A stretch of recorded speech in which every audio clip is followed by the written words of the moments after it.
The Raw after WrestleMania was absolutely fantastic, and we are here to talk about it right here, right now, on the Sledgehammer Wrestling Show. The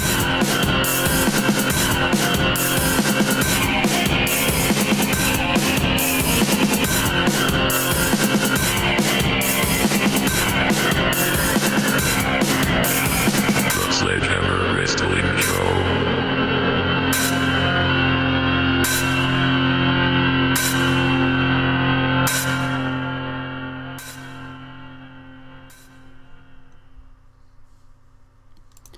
Heyo, and what is up, everybody? Welcome back to the show Raw after WrestleMania. Each and every year is always the best Raw of the year. And this is another in a long line of that tradition. They did not disappoint last night, but before we get ahead of ourselves, let's just take a step back, everybody, and remember that they do this to us every year.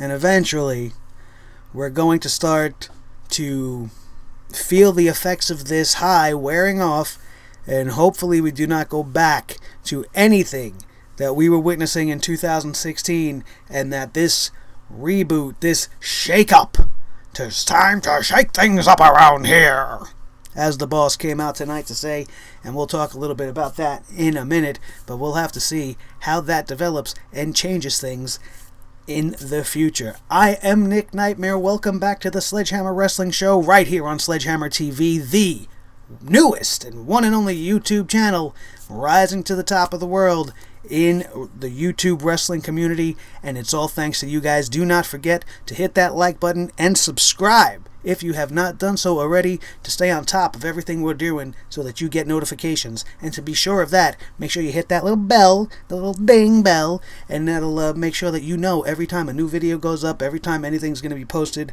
right here on Sledgehammer TV. Thank you so much for joining us. Let's get into the review of the show. Kicking off with the big dog coming to claim his yard and getting rained down by the Boo Birds harder than anybody I've ever seen get hit in quite some time. And he took it like a champ, man. He stood there, and every single time he raised that microphone to try to say anything at all, the boos would come, the random chants. Each and every time it was something different. Everything from Roman sucks to F you Roman to shut the F up Roman to go away, which was my favorite. Go away. Go away. Absolutely brilliant crowd work from you guys in Orlando. Friggin' props to you down there. If anybody's watching, you guys were awesome. Freaking awesome. Speaking of fans, I want to give a quick shout out to everybody watching us in the UK. I got a lot of fans watching in the UK. I've been checking all my demographics and stuff. Also New Zealand, and a lot of you guys watching us from overseas. Appreciate you guys so much, and don't think too much of my funny accent, because I love all of your funny accents. I have a thing for accents, but that's a little tangent for another day. Let's get back to the show.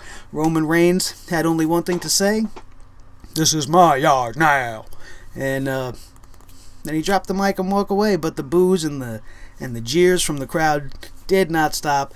I was absolutely out of my mind throughout this segment. I was laughing. I was just totally invested in it. I was wishing that I was part of this crowd. It was absolutely fantastic beginning. Probably the best beginning to a Raw in the last 2 years.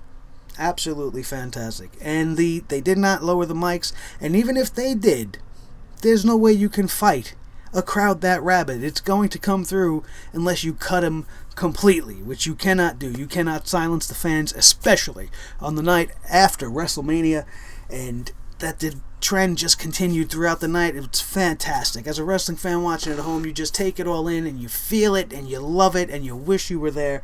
It's a magical, magical night.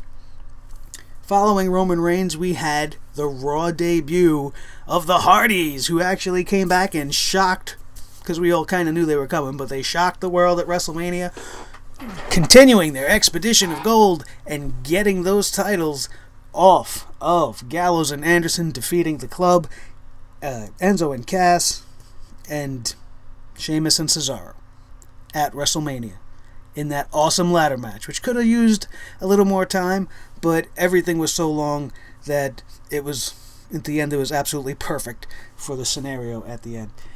And we had a rematch. The club wanted their rematch, and they wanted it now. They said the Hardys cheated, that they were not ready for the Hardys, they did not prepare for the Hardys, and that was not fair to the club, so they got their rematch, and they got their ass kicked by the Hardys, who retained the tag team titles, and we would have a tag team match later in the night to determine who would be the number one contender to go up against the Hardys at a future date and time. Great match by the club and the Hardys, automatically reinvigorating the tag team division, giving us matches and things that we are not going to be bored of, certain situations we have not seen before or in a long time, and that is going to continue as we move down the show. Absolutely great tonight, man. We had the king of the cruiserweights, Neville, versus Mustafa Ali, and if you don't know Mustafa Ali, you better get to know him. This kid was absolutely balls on tonight, man. And I don't even know if that phrase is cool, but that's what he was, man. He was absolutely fantastic. He did a Spanish fly that was absolutely beautiful off the ropes. One of the most talented cruiserweights they have. He is, in my opinion, he's got the mark, man. He's got the mark, and he should go. He should be pushed, and he should go forward and be one of the cornerstones of that cruiserweight division, man. He's absolutely fantastic. His charisma is there in the ring. I got to see a little bit more of his mic work to give you any details on that, but absolutely great match. Neville was playing with the crowd during this match, though. It was absolutely great because, for some reason, it was Beach Ball Mania, and there was a beach ball going on in the crowd, taking away from the fans' attention onto the match, and Neville realized this. You could visibly see him getting frustrated that the crowd was playing with the beach ball. So then he finally brings him in, and he goes up to do the red arrow, and then's like, you know what? Screw you guys. You ain't paying attention to me. You don't care about this match. I'm not going to give you something so awesome. Jumps down off the ropes, locks up Mustafa Ali in the rings of Saturn, gets him to tap out 1, 2, 3. Absolutely fantastic. Loved it. And his little promo at the beginning, he's consistently been great on the mic. Neville is going to be fucking awesome, you guys. And 205 Live tonight is going to have some kind of appropriate celebration for the king. So we'll see. That should be interesting. Gives me a reason to tune into 205 Live. Everything looks like it's starting to pick up a little bit. Then we had the limo show up, and we had no chance to not enjoy what was about to come. Vince McMahon makes his way to the ring. He announces to the world that there's going to be the shake-up. It's not a draft. You know, they're not going to completely rebrand things. They're just going to shake things up around here. And I'm interested to see what they're going to do. Obviously, I think if Vince gets his way, AJ Styles is going to make his way to Raw. We may see, actually with what happened with Brock Lesnar later on in the night, I don't think they're going to pull the trigger on sending Roman Reigns to SmackDown. I think he's going to stay right where he is on Raw. But somebody's going to be coming and going. Maybe Sami Zayn, maybe some of the girls will trade places. I can't wait, because it's going to definitely freshen things up and set the table for the year to come. And we will be able to give you our previews and predictions on what we think the brands are going to do as soon as this shake-up happens. So we still have 2 weeks to go before we really know what's going on. Because once they shake it up, we got to see what exactly they have lined up and are going to do with it. And the bigger of the two announcements that Vince had on the night was definitely Kurt Angle as the new GM. Everybody speculated, we all knew it was coming, and it was great. Kurt Angle came out, he's got his "you sucks" and cut a nice little thank you and I'm back kind of deal.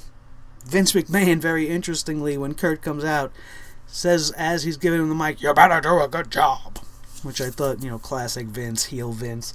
He also, during his interview time, his promo time, made mention of the fact that Stephanie went through the table and the crowd popped, and that she's hurt, and that she's got to be away for a while, and the crowd pops, and then he's like, "You guys are bastards, you are bloodthirsty maniacs," and then the crowd popped, and then he just went on with his announcement. Definitely had fun playing with the crowd. 70-year-old man, once he gets in that ring, is just like everybody else, man. He knows what to do, and it was absolutely entertaining. It was fantastic. I loved every single minute of it. Kurt Angle, with his new general manager position now, goes back to the back. The next match we have come out, we have the New Day come back out, okay, and issue an open challenge, which is answered by the greatest tag team in NXT history, the Revival. Dash and Dawson, absolutely 100% my favorite tag team from NXT. They are old school, like Arn Anderson, Tully Blanchard. Definitely reminiscent of classic tag team wrestling. No flips, just fists. I love these guys. And them being part of the Raw tag team division, just like the Hardys coming in last night at WrestleMania, immediately makes it 100 times better than it's been for the last 6 to 9 months. The Revival are legit. We've seen them go in there and take out the New Day. After the match, they would go on to further try to injure Kofi Kingston's knee, like they've been doing to everybody down in NXT. Absolutely great debut by the Revival. I cannot wait to see the Revival versus the Hardys, or the Revival renew their rivalry from NXT with Enzo and Cass. That would be magic. You could see the Revival versus Sheamus and Cesaro. It's going to be great to have these teams to mix it all up and make the tag team division feel like we need to see it. Just having the Hardys as the champions, we need to see the tag team division, and the fact that they took steps to make a match to crown a new number one contender instead of having some team come in and beat the Hardys or pin them or do something stupid means that our feet, not our foots, our feet are going in the right direction. We had a women's tag team match which featured the debut, finally, re-debut of Emma, Evil Emma coming out there to that music. I was very glad they kept her old music. She did her little move, and we all fucking loved it. She looked fucking great. She got in the ring with her tag team partners, Charlotte Flair and Nia Jax, to take on Bayley, Sasha Banks, and Miss Piggy. So this match was actually alright. They took notes from the NXT tag team match, which featured the Revival and DIY versus the Authors of Pain, where the two rival teams teamed up to take out the bigger monster, and the three girls were definitely doing that to Nia Jax the night before at WrestleMania. Today, they were all forced to be in this match and have this 6-man tag match, which had no real, it was okay. It was good enough for, that's about it. It was just a decent 6-man match. Nia Jax pretty much dominated the whole affair, which was surprising, being that Emma's re-debut I thought would take precedence over that, and we'd see her perform a little bit more in the ring. We got to see her pull off some stuff, and it was absolutely great. Emma did her job. She came out looking like a boss. No, I'm sorry, Sasha Banks, but Emma looked like the boss tonight. But Nia Jax got the most spotlight out of this match, with the most interesting turn coming at the end, where there's kind of a turn on Charlotte. Does this make Charlotte babyface? I don't think so. I think she just is the queen, and she's going to fight everybody. Maybe Stone Cold Steve Austin style. I don't care if you're bad or you're good. I'm the best, and I'm gonna beat your ass. So Charlotte versus Nia Jax interests me. It intrigues me. So hopefully neither one of them get moved in the shake-up, and they can continue that, because they definitely planted a nice seed there for that one.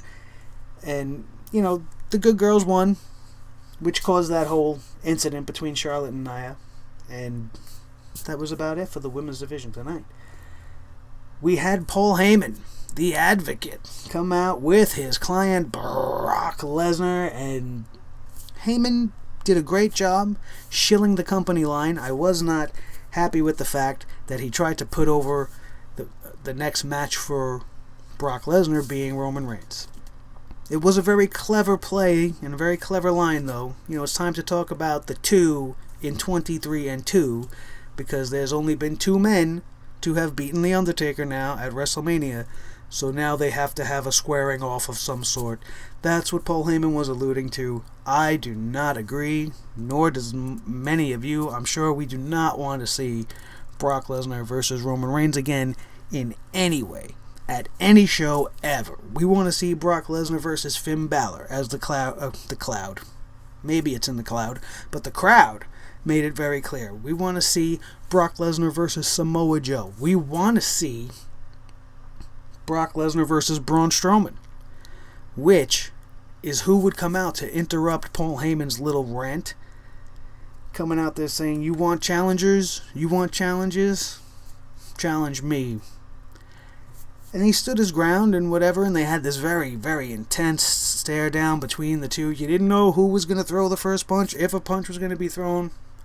And then slowly, Braun Strowman starts backing away, leaves the ring, and goes on up the ramp. The crowd starts to chant bullshit, because that's exactly what it was. I would have liked to have seen, didn't have to be physical contact, but it should have been the reverse. Brock Lesnar should have backed away, or at least took the mic and been like, do you have a contract in your back pocket that says I will be paid to beat your ass tonight? And he'll say, no, Braun! And then he'll say, sorry, pal. Go get yourself a contract and you can have a piece of the beast. Until then, I don't fight for free, motherfucker. And that's how that segment should have ended. A little bit more intense, a little bit of an F-U to Strowman. I'm the champ. You do what I say. Back away, sir. Oh, you know what? I'll just leave you standing here in your rage. Because until you get me some of this, you ain't getting a shot at my title. That's how it should have went down. But instead, we get Braun Strowman backing away, looking like a chump. Brock standing tall in the ring. And that was the end of the segment. No physical contact. Good mic work by all involved. Always by Paul Heyman. Brock didn't really say anything. He just stood there being Brock, bouncing around, making his faces, But it was good. It's a great segment. Didn't bring me down too much. I hated that they tried to already plant in our heads that that's what we're going to get. At some point, we're going to see the two men that beat The Undertaker square off. And that's probably going to be one of the big underlying storylines that leads into that match. And I'm just not interested. I don't want to see it. After this, we had Chris Jericho pulling off a very entertaining interview, calling us all his friends in every single language. The amigos of Jericho, the friends of Jericho, yada yada yada.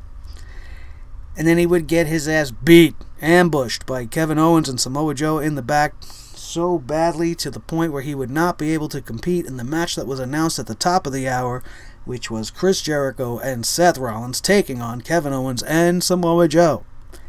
And now, this would not be happening.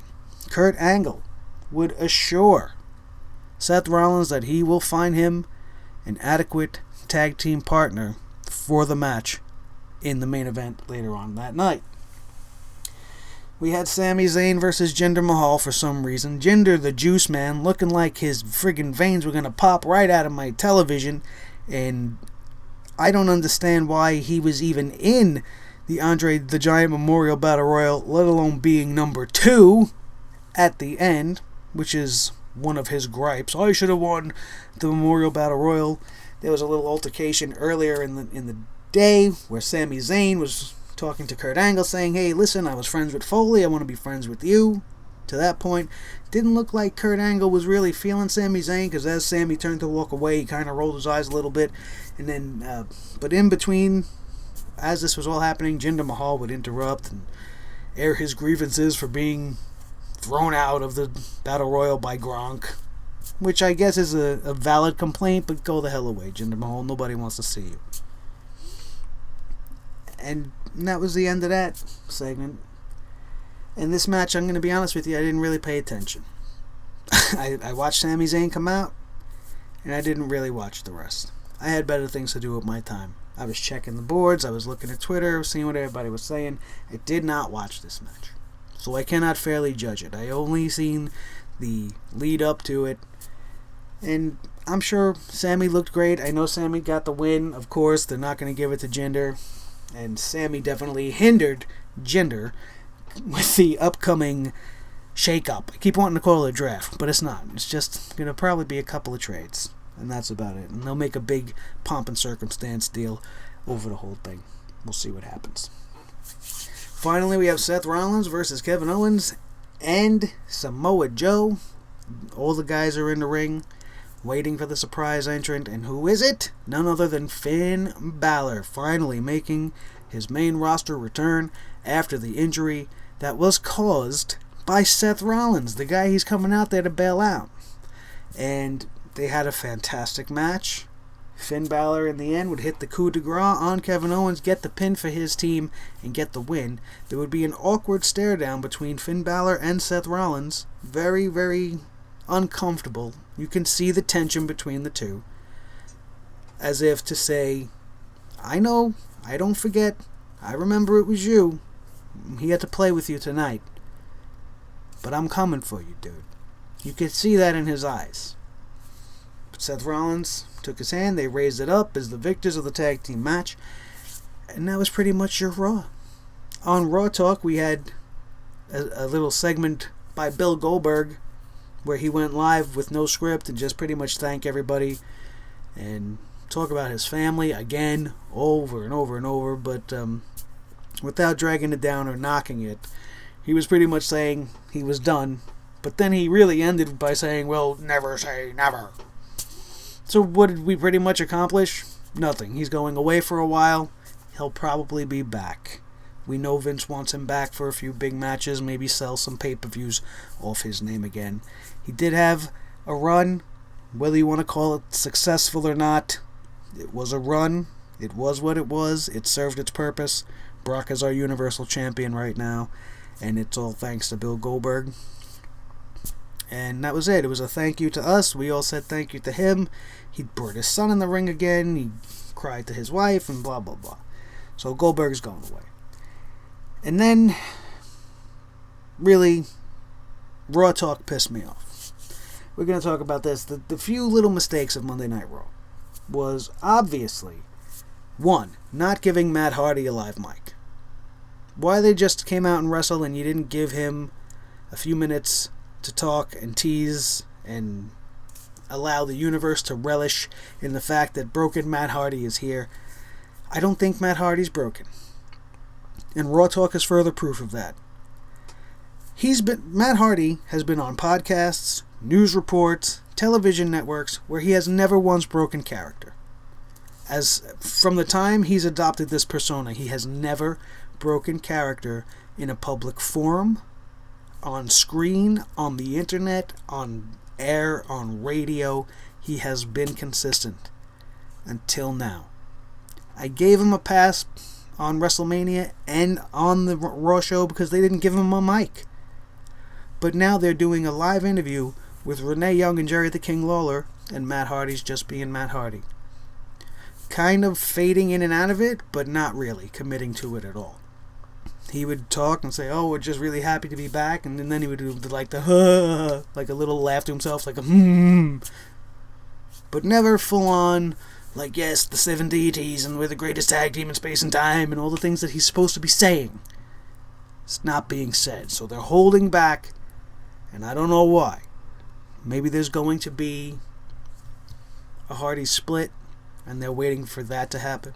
Maybe they're taking my suggestion, which is why I can't get too angry about it, and making them come back as Team Extreme, and we're going to see the slow re-breaking of Matt Hardy, where he just can't toe the company line for much longer, and eventually he's like, I'm trying, but I can't keep doing this.